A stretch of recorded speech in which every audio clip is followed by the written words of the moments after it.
Welcome to Harper Reads. We're going to finish up Hound of Baskervilles. Hopefully. We'll see. Chapter 13. Fixing the Nets. "We're at close grips at last," said Holmes as we walked together across the moor. "What a nerve the fellow has! How he pulled himself together in the face of what must have been a paralyzing shock when he found that the wrong man had fallen a victim to his plot.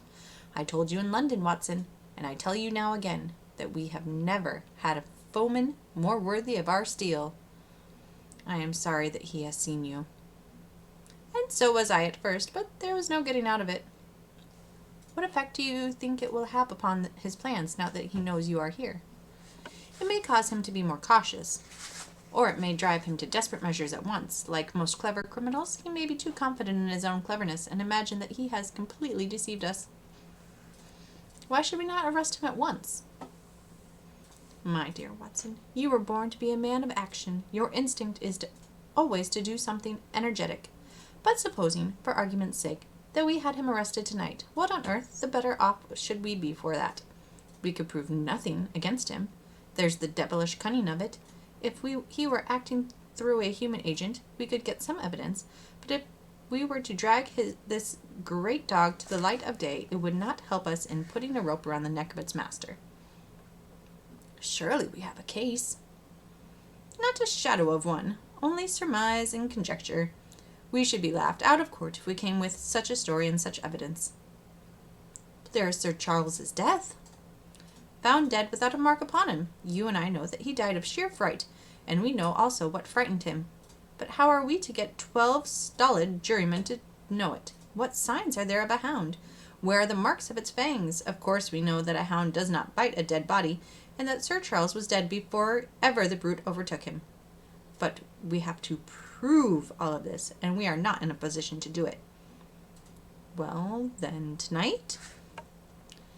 "We are not much better off tonight. Again, there was no direct connection between the hound and the man's death. We never saw the hound. We only heard it, and we could not prove that it was running upon the man's trail. There is a complete absence of motive. No, my dear fellow, we must reconcile ourselves to the fact that we have no case at present, and that it is worth our while to run the risk in order to establish one." "And how do you propose to do so?" "I have great hopes of what Miss Laura Lyons may do for us when the position of affairs is made clear to her, and I have my own plans as well. Sufficient for tomorrow is the evil thereof, but I hope before the day is past to have this upper hand at last." I could draw nothing further from him, and he walked, lost in thought, as far as the Baskerville gates. "Are you coming up?" "Yes. I see no reason for further concealment. But one last word, Watson. Say nothing of the hound to Sir Henry. Let him think that Selden's death was as Stapleton would have us believe. He will have a better nerve for the ordeal of which he will have to undergo tomorrow when he is engaged, if I remember your report aright, to dine with these people." "And so am I." "Then you must excuse yourself, and he must go alone. That will be easily arranged. And now, if we are too late for dinner, I think we are both ready for our suppers." Sir Henry was more pleased than surprised to see Sherlock Holmes, for he had for some days been expecting that recent events would bring him down from London. He did raise his eyebrows, however, when he found that my friend had neither any luggage nor any explanations for its absence. Between us we soon supplied his wants, and then over a belated supper we explained to the baronet as much of our experience as it seemed desirable that he should know. But first I had the unpleasant duty of breaking the news to Barrymore and his wife. To him it may have been an unmitigated relief, but she wept bitterly in her apron. To all the world he was the man of violence, half animal and half demon, but to her he will always remain the little wilful boy of her own girlhood, the child who had clung to her hand. Evil indeed is the man who has not one woman to mourn him. "I've been moping in the house all day since Watson went off in the morning," said the baronet. "I guess I should have some credit, for I have kept my promise. If I hadn't sworn not to go alone, I might have had a more lively evening, for I had a message from Stapleton asking me over there." "I have no doubt that you would have had a more lively evening," said Holmes dryly. "By the way, I don't suppose you appreciate that we have been mourning over you as having broken your neck?" Sir Henry opened his eyes. "How was that?" This poor wretch was dressed in your clothes. I fear your servant who gave them to him may get into trouble with the police. That is unlikely. There was no mark on any of them as far as I know. That's lucky for him. In fact, it's lucky for all of you, since you are all on the wrong side of the law in this matter. I am not sure that as a conscientious detective, my first duty is not to arrest the whole household. Watson's reports are most incriminating documents. But how about the case? Asked the baronet. Have you made anything out of the tangle? I don't know that Watson and I are much the wiser since we came down. I think that I shall be in a position to make the situation rather more clear to you before long. It has been an exceedingly difficult and most complicated business. There are several points upon which we still want light, but it is all coming the same. We've had one experience, as Watson has no doubt told you. We heard the hound on the moor, so I can swear that it is not all empty superstition. I had something to do with dogs when I was out west, and I know one when I hear one. If you can muzzle that one and put him on a chain, I'll be ready to swear you are the greatest detective of all time. I think I will muzzle him and chain him all right if you will give me your help. Whatever you tell me to do, I will do. Very good. And I will ask you also to do it blindly, without always asking the reason. Just as you like. If you will do this, I think the chances are that our little problem will soon be solved. I have no doubt.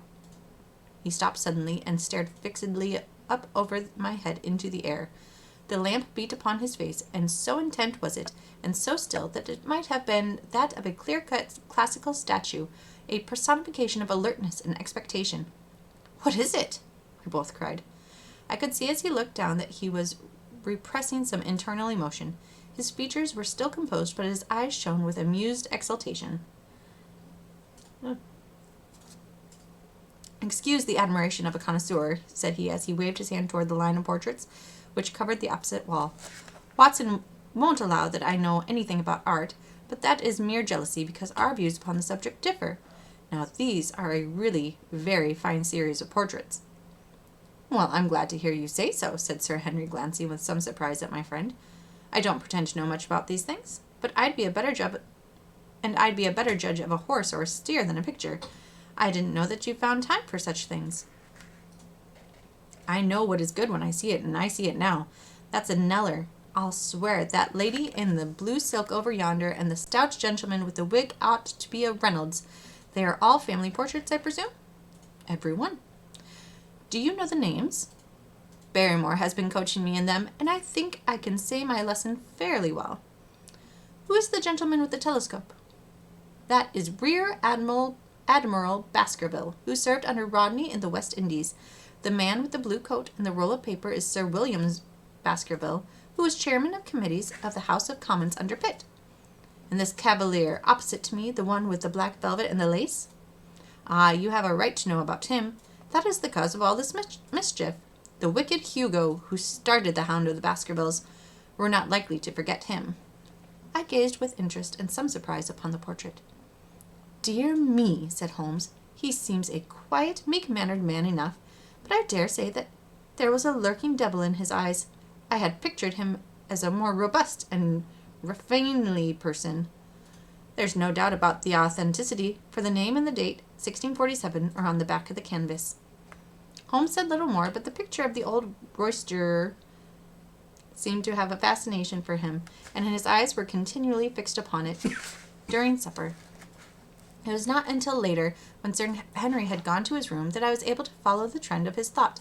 He led me back into the banqueting hall, his bedroom candle in his hand, and he held it up against the time-stained portrait on the wall.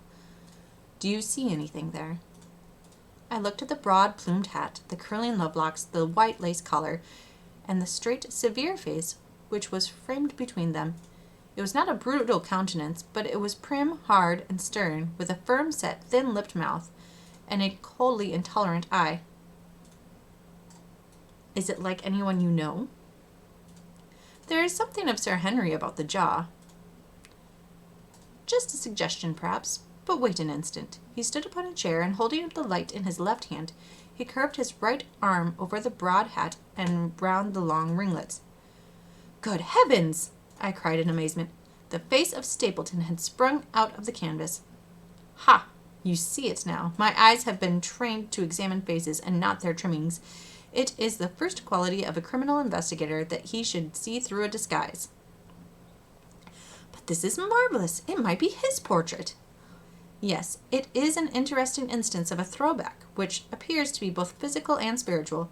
A study of family portraits is enough to convert a man to the doctrine of reincarnation. The fellow is a Baskerville, that is evident.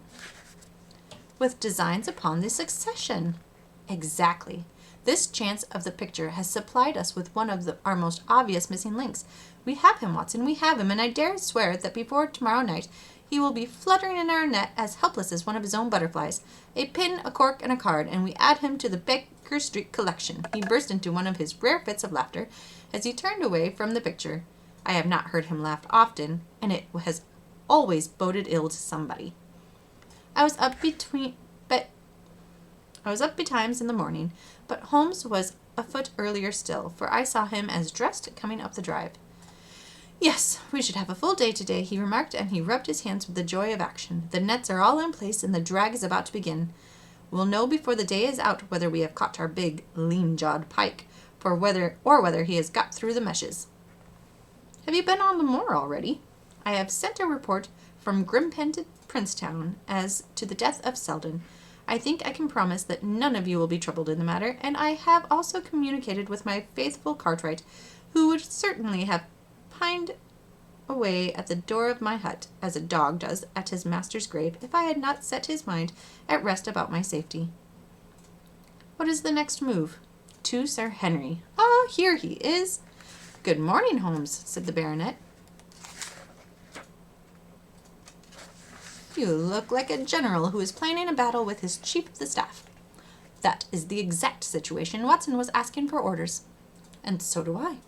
Very good. You are engaged, as I understand, to dine with our friends the Stapletons tonight. I hope that you will be able to come also. They are very hospitable people, and I am sure that they would be very glad to see you. I fear that Watson and I must go to London. To London?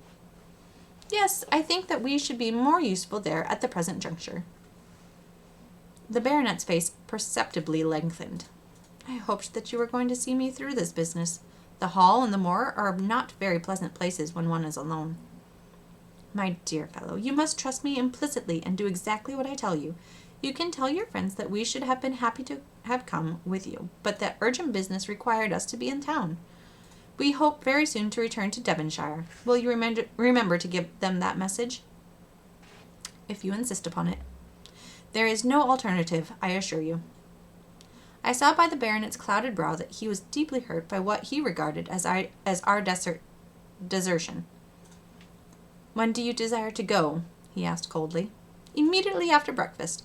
We will drive into Combe Tracy, but Watson will leave his things as a pledge that he will come back to you. Watson, you will send a note to Stapleton to tell him that you regret that you cannot come. I have a good mind to go to London with you, said the baronet. Why should I stay here alone? Because it is your post of duty, because you gave me your word that you would do as you were told, and I tell you to stay. All right, then. I'll stay. One more direction. I wish you to drive to Merripit House. Send back your trap, however, and let them know that you intend to walk home.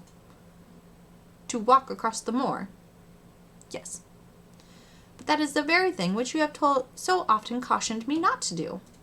This time you may do it with safety. If I had not every confidence in your nerve and courage, I would not suggest it, but it is essential that you should do it. Then I will do it. And as you value your life, do not go across the moor in any direction save along the straight path which leads from Merripit House to the Grimpen Road and is your natural way home. I will do just what you say. Very good. I shall be glad to get away as soon after breakfast as possible, so as to reach London in the afternoon. I was much astounded by this program, though I remembered that Holmes had said to Stapleton on the night before that his visit would terminate next day. It had not crossed my mind, however, that he would wish me to go with him, nor could I understand how we could both be absent at the moment which he himself declared to be critical. There was nothing for it, however, but implicit obedience. So we bade goodbye to our rueful friend, and a couple of hours afterward we were at the station of Combe Tracy and had dispatched the trap upon its return journey.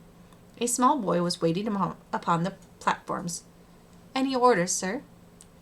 You will take this train to town, Cartwright. The moment you arrive, you will send a wire to Sir Henry Baskerville, in my name, to say that if he finds the pocketbook which I have dropped, he is to send it by registered post to Baker Street. Yes, sir. And ask at the station office if there is a message for me. The boy returned with a telegram, which Holmes handed to me. It ran, Wire received. Coming down with unassigned warrant.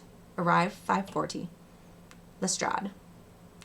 That is an answer to mine of this morning. He is the best of the professionals, I think, and we may need his assistance. Now, Watson, I think that we cannot employ our time better than by calling upon your acquaintance, Mrs. Laura Lyons. His plan of campaign was beginning to be evident. He would use the baronet in order to convince the Stapletons that we were really gone, while we should actually return at the instant when we were likely to be needed.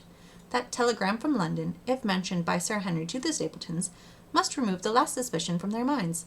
Already I seem to see our nets drawing closer around the lean-jawed pike. Mrs. Laura Lyons was in her office, and Sherlock Holmes opened his interview with a frankness and directness which considerably amazed her. I am investigating the circumstances which attended the death of the late Sir Charles Baskerville, he said. My friend here, Dr. Watson, has informed me of what you have communicated, and also of what you have withheld in connection with that matter. What have I withheld? She said defiantly. You have confessed that you asked Sir Charles to be at the gate at 10 o'clock. We know that that was the place and hour of his death. You have withheld that there was a connection between these events. There is no connection. In that case, the coincidence must indeed be an extraordinary one, but I think that we shall succeed in establishing a connection after all. I wish to be perfectly frank with you, Mrs. Lyons. We regard this case as one of murder, and the evidence may implicate not only your friend Mr. Stapleton, but his wife as well. The lady sprang from her chair. His wife? She cried. The fact is no longer a secret. The person who has passed for his sister is really his wife. Mrs. Lyons had resumed her seat. Her hands were grasping the arms of the chair, and I saw that her pink nails had turned white with the pressure of her grip. His wife, she said again. His wife. He is not a married man. Sherlock Holmes shrugged his shoulders. Prove it to me. Prove it to me, and if you can do so. The fierce flash of her eyes said more than any words. I have come prepared to do so, said Holmes, drawing several papers from his pocket. Here is a photograph of the couple taken in York 4 years ago. It is endorsed Mr. and Mrs. Vandeleur, but you will have no difficulty in recognizing them, and her also, if you know her by sight. Here are 3 written descriptions by trustworthy witnesses of Mr. and Mrs. Vandeleur, who at that time kept St. Oliver's private school. Read them and see if you can doubt the identity of these people. She glanced at them and then looked up at us with the set, rigid face of a desperate woman. Mr. Holmes, she said, this man had offered me marriage on condition that I could get a divorce from my husband. He has lied to me, the villain, in every conceivable way. Not one word of truth has he ever told me. And why? Why? I imagined that all was for my own sake, but now I see that I was never anything but a tool in his hands. Why should I preserve faith with him who never kept any with me? Why should I try to shield him from the consequences of his own wicked acts? Ask me what you like, and there is nothing which I shall hold back. One thing I swear to you, and that is that when I wrote the letter, I never dreamed of any harm to the old gentleman who had been my kindest friend. I entirely believe you, madam, said Sherlock Holmes. The recital of these events must be very painful to you, and perhaps it will make it easier if I tell you what occurred, and you can check me if I make any material mistake. The sending of this letter was suggested to you by Stapleton. He dictated it. I presume that the reason he gave was that you would receive help from Sir Charles for the legal expenses connected with your divorce. Exactly. And then after you had sent the letter, he dissuaded you from keeping the appointment? He told me that it would hurt his self-respect that any other man should find the money for such an object, and that though he was a poor man himself, he would devote his last penny to removing the obstacles which divided us. He appears to be a very consistent character. And then you heard nothing until you read the reports of the death in the paper? No. And he made you swear to say nothing about your appointment with Sir Charles? He did. He said that the death was a very mysterious one, and that I should certainly be suspected if the facts came out. He frightened me into remaining silent. Quite so. But you had your suspicions? I knew him, she said. But if he had kept faith with me, I should always have done so with him. I think that on the whole, you have had a fortunate escape, said Sir Sherlock Holmes. You have had him in your power, and he knew it, and yet you are alive. You have been walking for some months very near to the edge of a precipice. We must wish you good morning now, Mrs. Lyons, and it is probable that you will very shortly hear from us again. Our case becomes rounded off, and difficulty after difficulty thins away in front of us, said Holmes as we stood waiting for the arrival of the express from town. I shall soon be in the position of being able to put into a singular connected narrative one of the most singular and sensational crimes of modern times. Students of criminology will remember the analogous incidents in Godno in Little Russia in the years 66, and of course there are the Anderson murders in North Carolina, but this case possesses some features which are entirely its own. Even now we have no clear case against this very wily man, but I shall be very much surprised if it is not clear enough before we go to bed this night. The London express came roaring into the station, and a small, wiry bulldog of a man had sprung from a first-class carriage. We all three shook hands, and I saw at once from the reverential way in which Lestrade gazed at my companion that he had learned a good deal since the days when they had first worked together. I could well remember the scorn which the theories of the reasoner used then to excite in the practical man. "Anything good?" he asked. "The biggest thing for years," said Holmes. "We have 2 hours before we need think of starting. I think we might employ it in getting some dinner, and then, Lestrade, we will take the London fog out of your throat by giving you a breath of the pure night air in Dartmoor. Never been there? Ah, well, I don't suppose you will forget your first visit." Chapter 14. The Hound of the Baskervilles. I'm going to take a quick break for a drink. Hold on.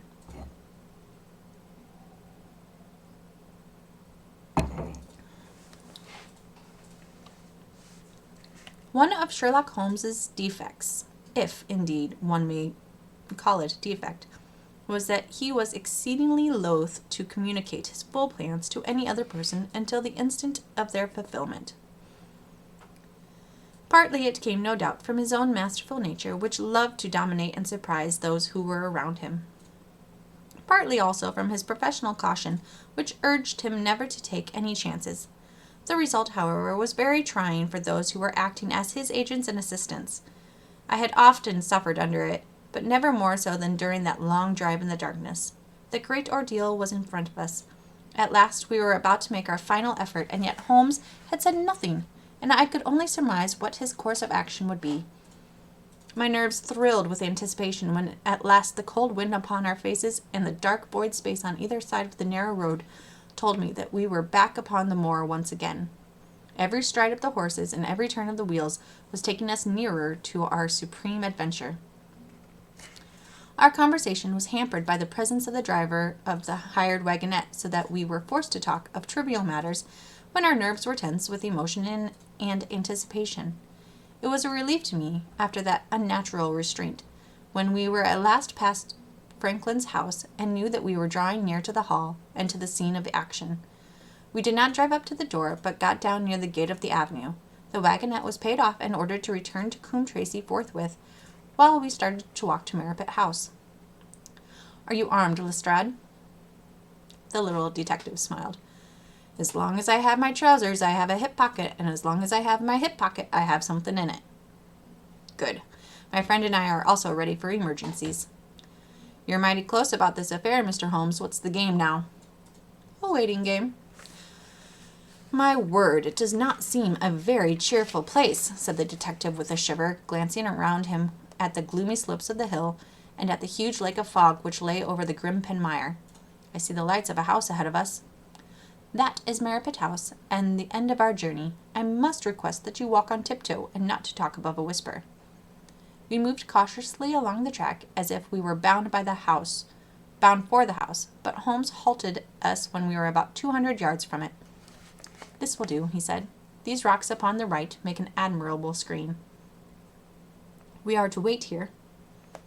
Yes, we shall make our little ambush here. Get into this hollow, Lestrade.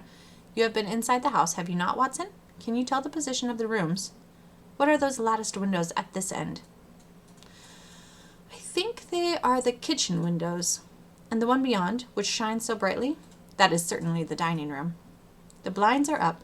You know the lie of the land vest. Creep forward quietly and see what they are doing, but for heaven's sake don't let them know that they are being watched. I tiptoed down the path and stooped behind the low wall which surrounded the stunted orchard. Creeping in its shadow, I reached a point whence I could look straight through the uncurtained window. There were only 2 men in the room, Sir Henry and Stapleton. They sat with their profiles toward me on either side of the round table. Both of them were smoking cigars, and coffee and wine were in front of them. Stapleton was talking with animation, but the baronet looked pale and distrait.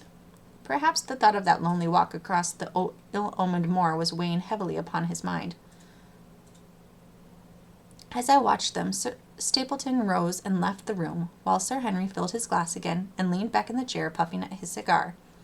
I heard the creak of a door and the crisp sound of boots upon gravel. The steps passed along the path on the other side of the wall under which I was crouched. Looking over, I saw the naturalist pause at the door of an outhouse in the corner of the orchard.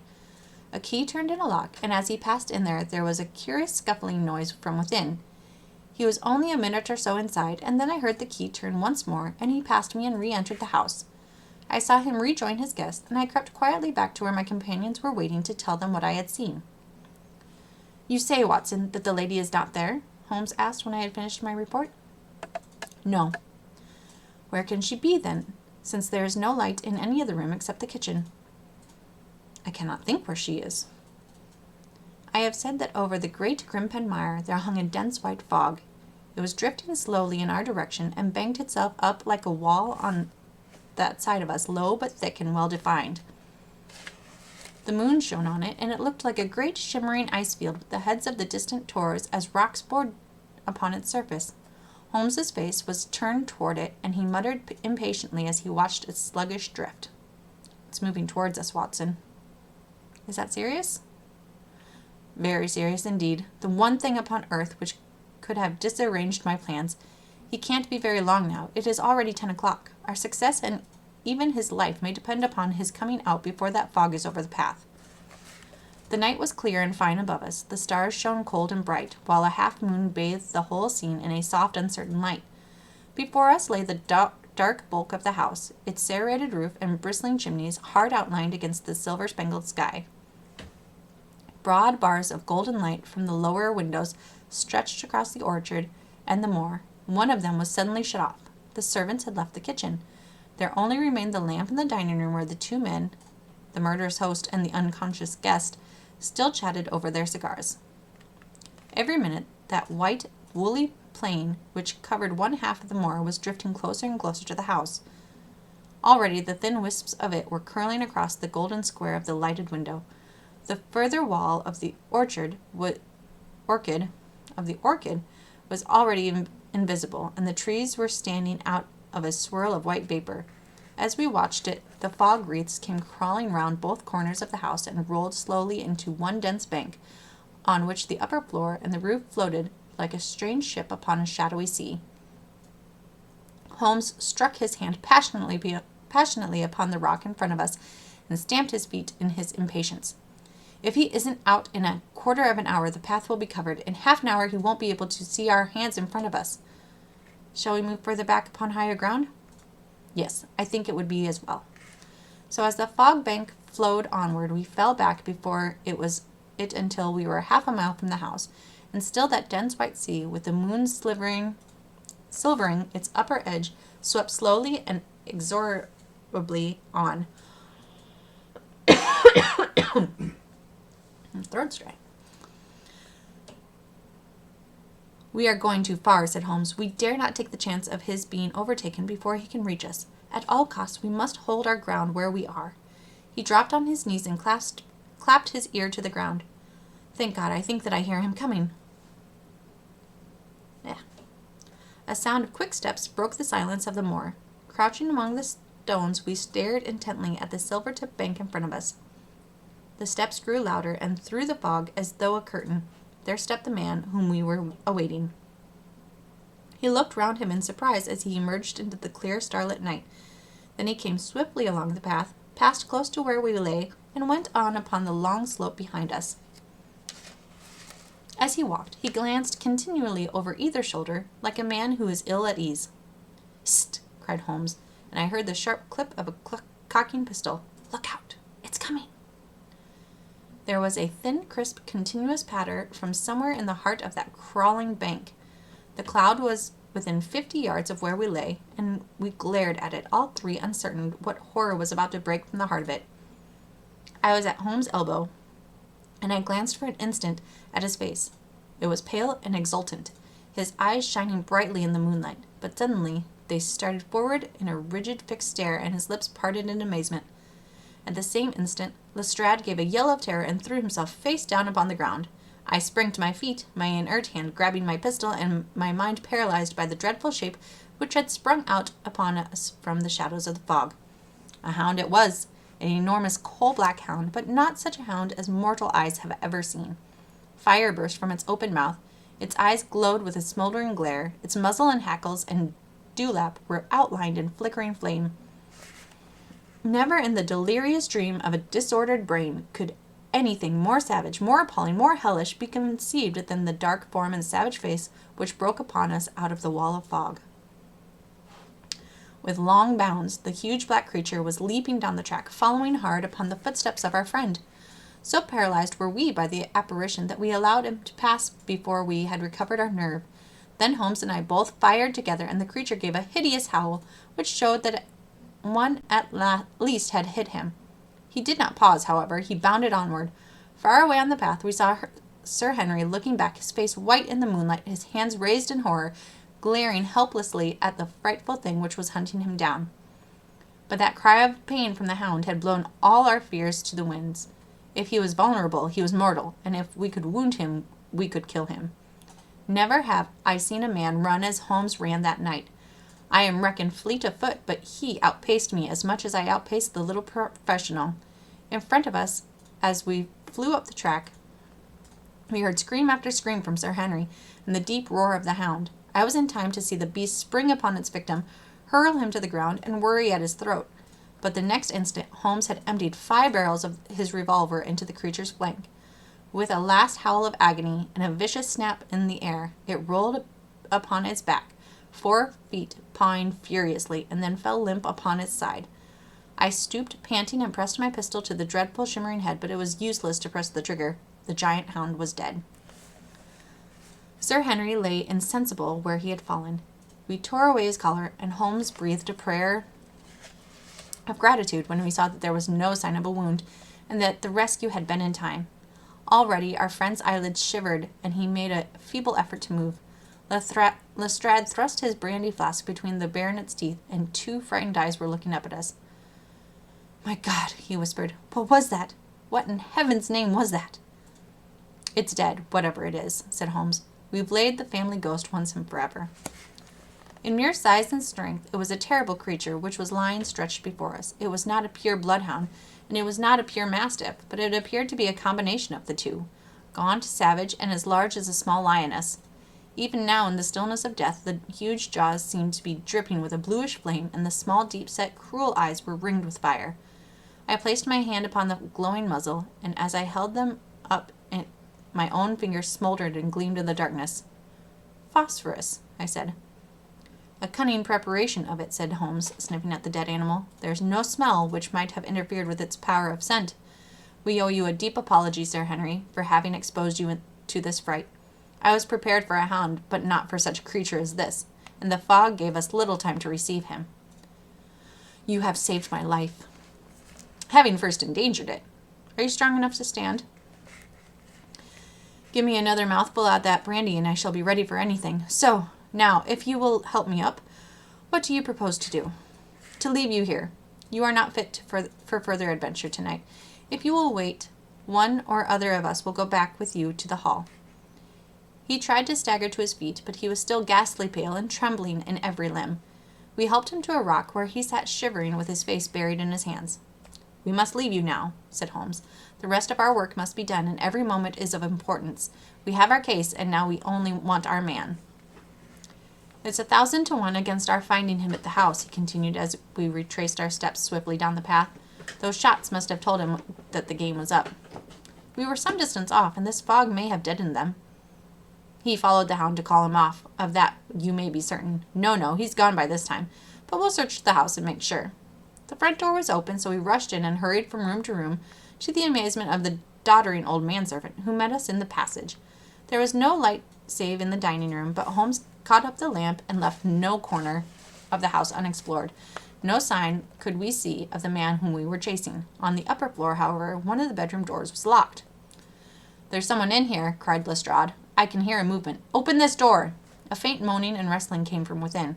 Holmes struck the door just over the lock and the flat of his foot, and it flew open. Pistol in hand, we all three rushed into the room.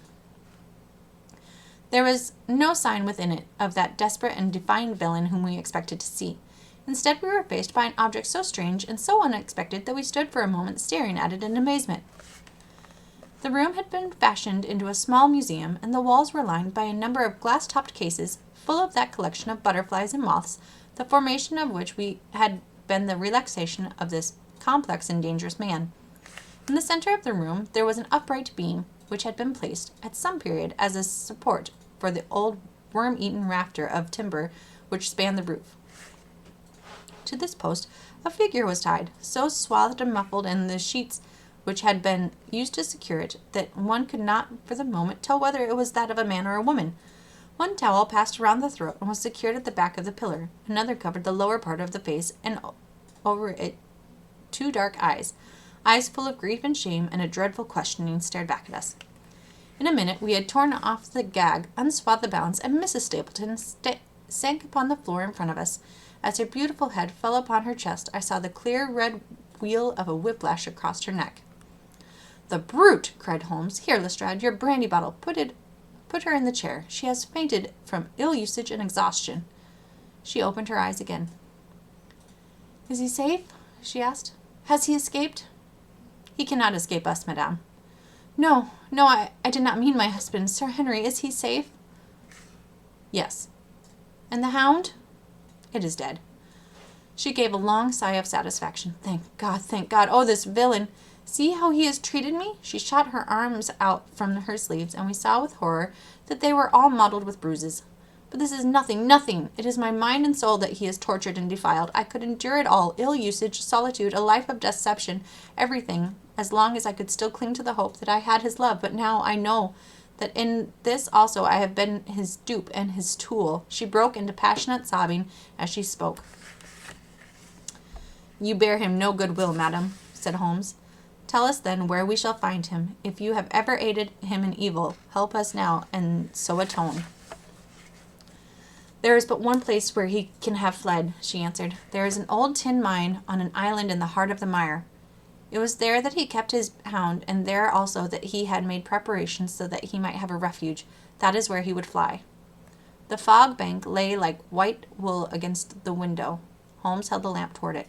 "See," he said, "no one can find his way into the Grimpen Mire tonight." She laughed and clapped her hands. Her eyes and teeth gleamed with fierce merriment.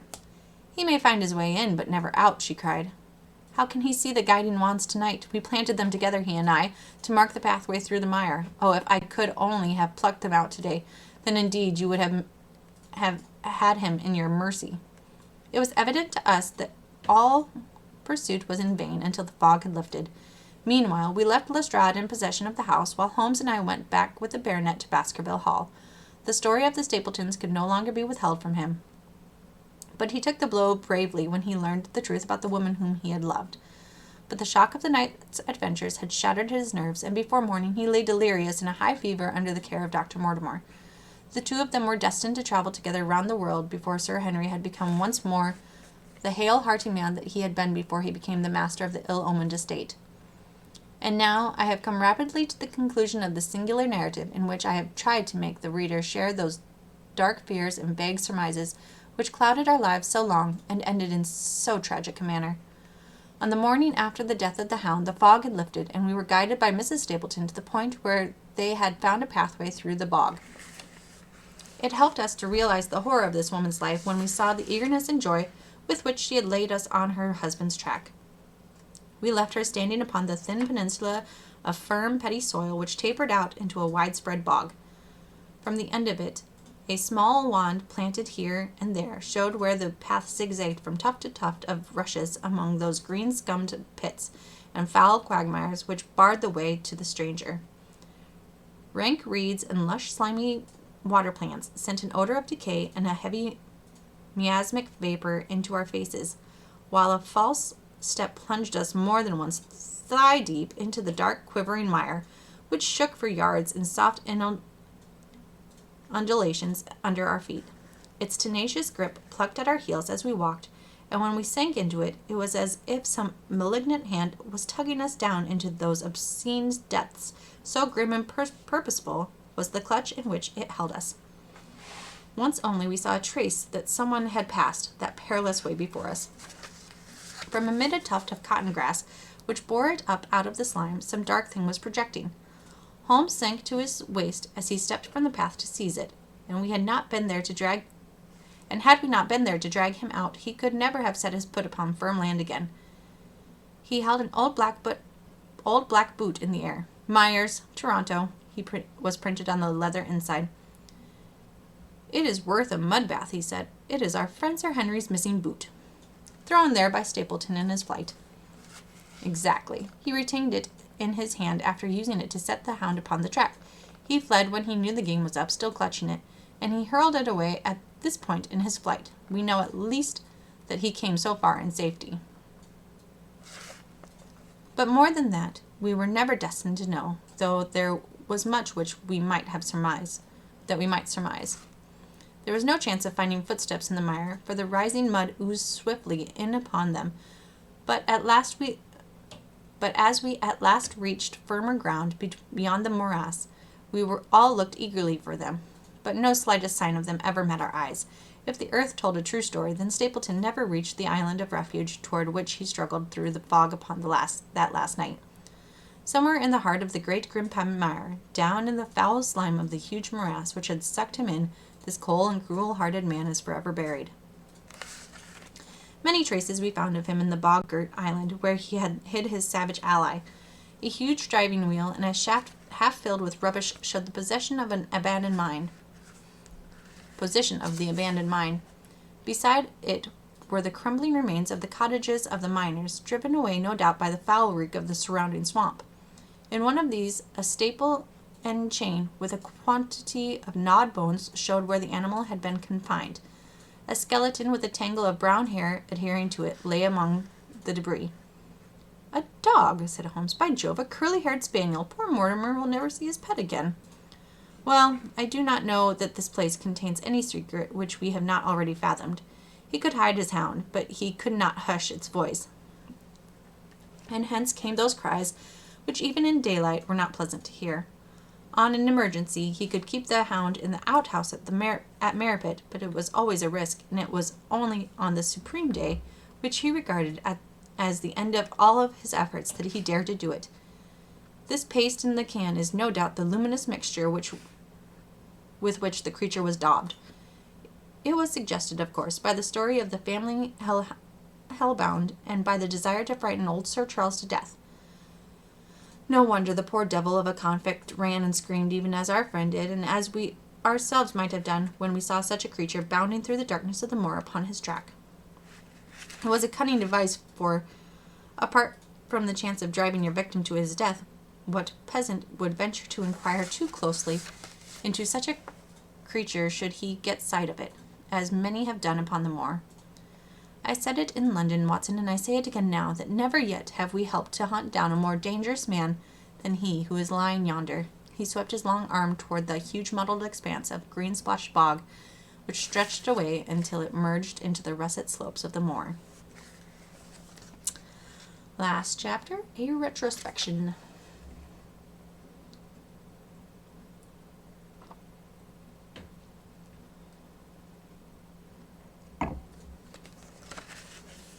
Chapter 15. It was the end of November, and Holmes and I sat upon a rare and foggy night on either side of a blazing fire in our sitting room in Baker Street. Since the tragic upshot of our visit to Devonshire, he had been engaged in 2 affairs of the utmost importance, in the first of which he had exposed the atrocious conduct of Colonel Upward in connection with the famous card scandal of the Nonpareil Club, while in the second he had defended the unfortunate Madame M.M.E. Montpensier from the charge of murder which hung over her in connection with the death of her stepdaughter, the young lady who, as it will be remembered, was found 6 months later alive and married in New York. My friend was in excellent spirits over the success which had attended a succession of difficult and important cases, so that I was able to induce him to discuss the details of the Baker's Baskerville mystery. I had waited patiently for the opportunity, for I was aware that he would never permit cases to overlap, and that his clear and logical mind would not be drawn from its present work to dwell upon memories of the past. Sir Henry and Dr. Mortimer were, however, in London, on their way to that long voyage which had been recommended for the restoration of his shattered nerves. They had called upon us that very afternoon, so that it was natural that the subject should come up for discussion. The whole course of events, said Holmes, from the point of view of the man who called himself Stapleton, was simple and direct, although to us, who had no means in the beginning of knowing the motives of his actions, and could only learn part of the facts, it all appeared exceedingly complex. I have had the advantage of 2 conversations with Mrs. Stapleton, and the case has now been so entirely cleared up that I am not aware that there is anything which has remained a secret to us. You will find a few notes upon the matter under the heading B in my indexed list of cases. Perhaps you would kindly give me a sketch of the course of events from memory. Certainly, though I cannot guarantee that I carry all the facts in my mind. Intense mental concentration has a curious way of blotting out what has passed. The barrister, who has his case at his fingers' ends and is able to argue with an expert upon his own subject, finds that a week or 2 of the courts will drive it all out of his head once more. So each of my cases displaces the last. And Mademoiselle Carrere has blurred my recollection of Baskerville Hall. Tomorrow some other little problem may be submitted to my notice, which will in turn dispossess the fair French lady and the infamous Upwood. So far as the case of the Hound goes, however, I will give you the course of events as nearly as I can, and you will suggest anything which I may have forgotten. My inquiries show beyond all question that the family portrait did not lie, and that this fellow was indeed a Baskerville. He was a son of Roger Baskerville, the younger brother of Sir Charles, who fled with a sinister reputation to South America, where he was said to have died unmarried. He did, as a matter of fact, marry, and had 1 child, this fellow, whose real name is the same as his father's. He married Beryl Garcia, one of the beauties of Costa Rica, and having purloined a considerable sum of public money, he changed his name to Vandeleur and fled to England, where he established a school in the east of Yorkshire. His reason for attempting this special line of business was that he had struck up an acquaintance with a consumptive tutor upon the voyage home, and that he had used this man's ability to make the undertaking a success. Fraser, the tutor, died, however, and the school, which had begun well, sank from disrepute into infamy. The Bandeliers found it convenient to change their name to Stapleton, and he brought the remains of his fortune, his schemes for the future, and his taste for entomology to the south of England. I learn at the British Museum that he was a recognized authority upon the subject, and that the name of Vandeleur has been permanently attached to a certain moth which he had, in his Yorkshire days, been the first to describe. We now come to that portion of his life which has proved to be of such intense interest to us. The fellow had evidently made inquiry, and found that only 2 lives intervened between him and a valuable estate. When he went to Devonshire, his plans were, I believe, exceedingly hazy, but that he meant mischief from the first is evident from the way in which he took his wife with him in the character of his sister. The idea of using her as a decoy was clearly already in his mind, though he may not have been certain how the details of his plot were to be arranged. He meant in the end to have the estate, and he was ready to use any tool or run any risk for that end. His first act was to establish himself as near to his ancestral home as he could, and his second was to cultivate a friendship with Sir Charles Baskerville and with the neighbours. The baronet himself told him about the family hound, and so prepared the way for his own death. Stapleton, as I will continue to call him, knew that the old man's heart was weak, and that shock would kill him. So much he had learned from Dr. Mortimer. He had also heard that Sir Charles was superstitious, and had taken the grim legend very seriously. His ingenious mind instantly suggested a way by which the baronet could be done to death, and yet it would be hardly possible to bring home the guilt to the real murderer. Having conceived the idea, he proceeded to carry it out with considerable finesse. An ordinary schemer would have been content to work with a savage hound. The use of artificial means to make the creature diabolical was a flash of genius upon his part. The dog he bought in London from Ross and Mangles, the dealers in Fulham Road. It was the strongest and most savage in their possession. He brought it down by the North Devon line, and walked a great distance over the moor, so as to get it home without exciting any remarks. He had already, on his insect hunts, learned to penetrate the Grimpen Mire, and so had found a safe hiding place for the creature. Here he kennelled it and waited his chance. But it was some time coming. The old gentleman could not be decoyed outside of his grounds at night. Several times Stapleton lurked about with his hound, but with no avail. It was during these fruitless quests that he, or rather his ally, was seen by peasants, and that the legend of the demon dog received a new confirmation. He had hoped that his wife might lure Sir Charles to his ruin, but here she proved unexpectedly independent. She would not endeavour to entangle the old gentleman in a sentimental attachment which might deliver him over to his enemy. Threats and even, I am sorry to say, blows refused to move her. She would have nothing to do with it, and for a time Stapleton was at a deadlock. He found a way out of his difficulties through the chance that Sir Charles, who had conceived a friendship for him, made him the minister of his charity in the case of this unfortunate woman, Mrs. Laura Lyons.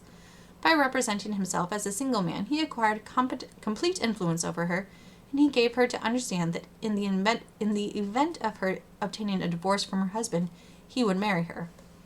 His plans were suddenly brought to a head by his knowledge that Sir Charles was about to leave the Hall on the advice of Dr. Mortimer, with whose opinion he himself pretended to coincide. He must act at once, or his victim might get beyond his power. He therefore put pressure upon Mrs. Lyons to write this letter, imploring the old man to give her an interview on the evening before his departure for London. He then, by a specious argument, prevented her from going, and so had the chance for which he had waited. Driving back in the evening from Coombe Tracey, he was in time to get his hound, to treat it with his infernal paint, and to bring the beast round to the gate, at which he had reason to expect that he would find the old gentleman waiting. The dog, incited by its master, sprung over the wicket gate and pursued the unfortunate baronet, who fled screaming down the yew alley. In that gloomy tunnel, it must indeed have been a dreadful sight to see that huge black creature, with its flaming jaws and blazing eyes, bounding after its victim. He fell dead at the end of the alley from heart disease and terror. The hound had kept upon the grassy border, while the baronet had run down the path so that no track of the man's was visible. On seeing him lying still, the creature had probably approached to sniff at him, but finding him dead, had turned away again. It was then that it left the print which was actually observed by Dr. Mortimer. The hound was called off and hurried away to its lair in the Grimpen Mire, and a mystery was left which puzzled the authorities, alarmed the countryside, and finally brought the case within the scope of our observation. So much for the death of Sir Charles Baskerville. You will perceive the devilish cunning of it, for really it would be almost impossible to make a case against the real murderer. His only accomplice was one who could never give him away, and the grotesque, inconceivable nature of the device only served to make it more effective. Both of the women concerned in the case, Mrs. Stapleton and Mrs. Laura Lyons, were left with a strong suspicion against Stapleton. Mrs. Stapleton knew that he had designs upon the old man, and also of the existence of the hound. Mrs. Lyons knew neither of these things, but had been impressed by the death occurring at the time of an uncancelled appointment, which was only known to him. However, both of them were under his influence, and he had nothing to fear from them. The first half of his task was successfully accomplished, but the more difficult still remained. It is possible that Stapleton did not know of the existence of an heir in Canada. In any case, he would very soon learn it from his friend Dr. Mortimer, and he was told by the latter all details about the arrival of Henry Baskerville. Stapleton's first idea was that this young stranger from Canada might possibly be done to death in London without coming down to the Devonshire at all. He distrusted his wife ever since she had refused to help in laying a trap for the old man, and he dared not leave her long out of his sight for fear he should lose his influence over her. It was for this reason that he took her to London with him. They lodged, I find, at the Mexborough Private Hotel in Craven Street, which was actually one of those called upon by my agent in search of evidence. Here he kept his wife imprisoned in her room while he, disguised in a beard, followed Dr. Mortimer to Baker Street and afterwards to the station and to the Northumberland Hotel. His wife had some inkling of his plans, but she had such a fear of her husband, a fear founded upon brutal ill-treatment, that she dare not write to warn the man whom she knew to be in danger. If the letter should fall into Stapleton's hands, her own life would not be safe. Eventually, as we know, she adopted the expedient of cutting out the words which would form the message and addressing the letter in a disguised hand. It reached the baronet and gave him the first warning of his danger. It was very essential for Stapleton to get some article of Sir Henry's attire, so that in case he was driven to use the dog, he might always have the means of setting him upon his track. With characteristic promptness and audacity, he set about this at once, and we cannot doubt that the boots or chambermaid of the hotel was well bribed to help him in his design. By chance, however, the first boot which was procured for him was a new one, and therefore useless for his purpose. He then had it returned and obtained another, a more instructive incident, since it proved conclusively to my mind that we were dealing with a real hound, as no other supposition could explain this anxiety to obtain an old boot, and this indifference to a new one. The more outre and grotesque an incident is, the more carefully it deserves to be examined, and the very point which appears to complicate a case is, when one duly considered and scientifically handled, the one which is most likely to elucidate it. Then we had the visit from our friends next morning, shadowed always by Stapleton in the cab. From his knowledge of our rooms and of my appearance, as well as from his general conduct, I am inclined to think that Stapleton's career of crime has been by no means limited to the Singer Baskerville case. It is suggestive that during the last 3 years there have been 4 considerable burglaries in the West Country, for none of which was any criminal ever arrested. The last of these, at Folkestone Court in May, was remarkable for the cold-blooded pistoling of the page who surprised the masked and solitary burglar. I cannot doubt that Stapleton recruited his waning resources in this fashion, and that for years he has been a desperate and dangerous man. We had an example of his readiness of resource that morning when he got away from us so successfully, and also of his audacity in sending back my own name to me through the cabman. From that moment, he understood that I had taken over the case in London, and that therefore there was no chance of him there. He returned to Dartmoor and awaited the arrival of the baronet. "One moment," said I. "You have no doubt described the sequence of events correctly, but there is one point which you have left unexplained. What became of the hound when its master was in London?" "I have given some attention to this matter, and it is undoubtedly of importance. There can be no question that Stapleton had a confidant, though it is unlikely that he ever placed himself in his power by sharing all his plans with them.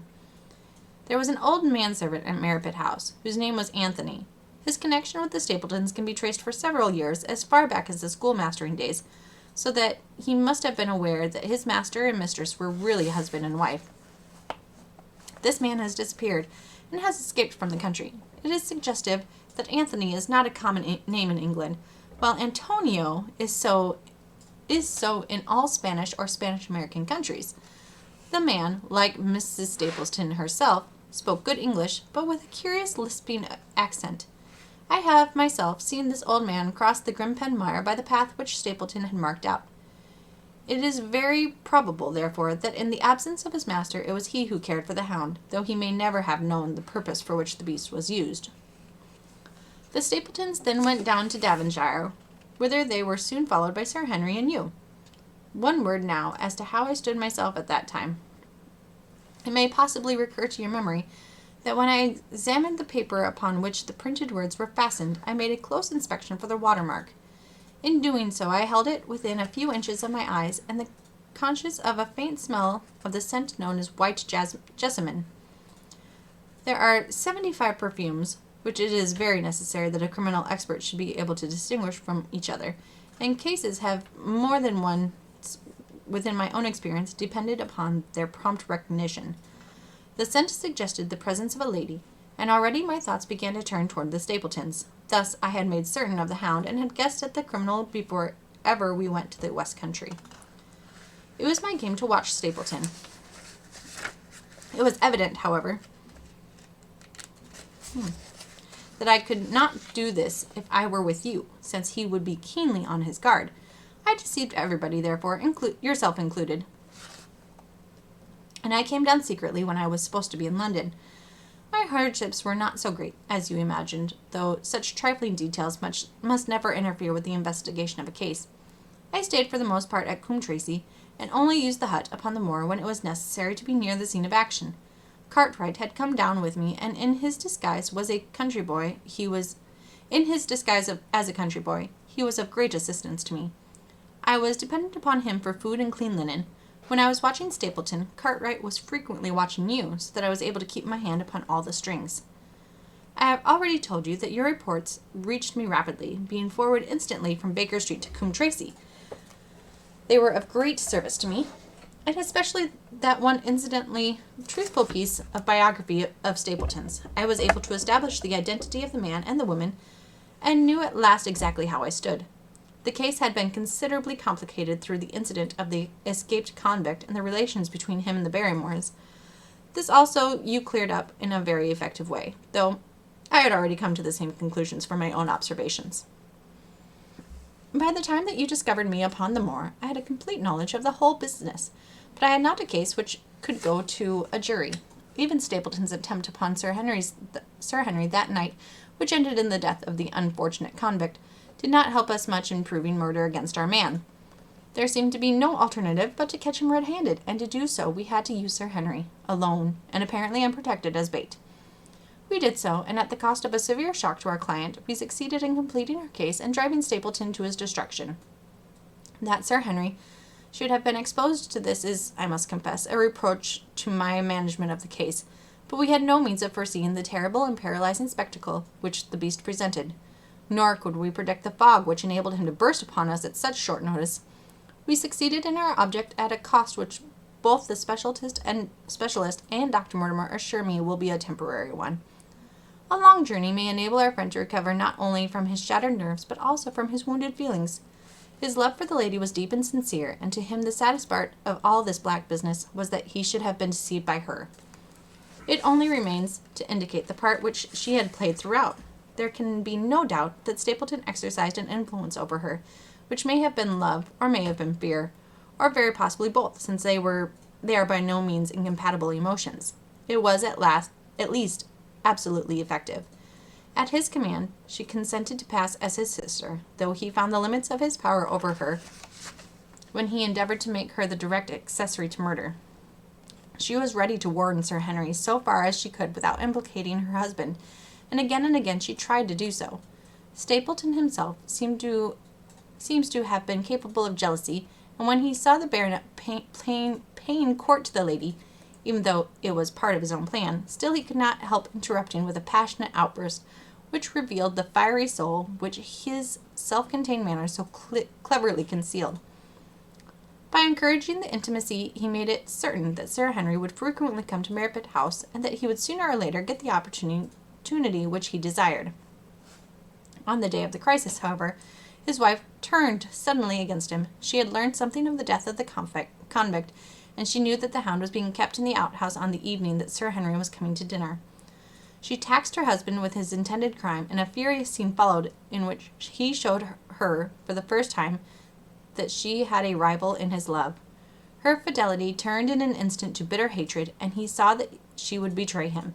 He tied her up, therefore, that she might have no chance of warning Sir Henry, and he hoped, no doubt, that when the whole countryside put down the baronet's death to the curse of his family, as they certainly would do, he would win his wife back accept an accomplished fact and to keep silent upon what she knew. In this I fancy that in any case he had made a miscalculation, and that, if we had not been there, his doom would none the less have been sealed. A woman of Spanish blood does not condone such an injury so lightly.